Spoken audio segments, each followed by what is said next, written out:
less than a day after an initial launch party in China, Vivo has now introduced its new flagship, the V9, in India. The V9, which you read all about below, will retail for Rs.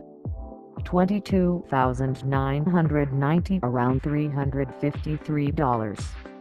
Consumers in the region can pre-book a device from today at Vivo's official e-store and other retailers such as Amazon, Flipkart, and Mall. As an added bonus, anyone who books the V9 between now and the official release date on April 2nd will be eligible for a one-off screen replacement service. Vivo has launched its latest flagship, the Vivo V9, in an event in Shenzhen, China. The handset is said to offer a 90% screen-to-body ratio, complete with a notch, as well as a 24MP front camera.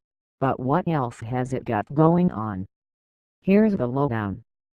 The V9 features a 6.3-inch 19:9 LCD display with 2280 x 1080 resolution, an octa-core Snapdragon 626 chipset, 4GB of RAM, and 64GB of internal storage, expandable up to 256GB via microSD. It runs Android 8.1 Barria with Vivo's FunTouch OS 4.0 on top.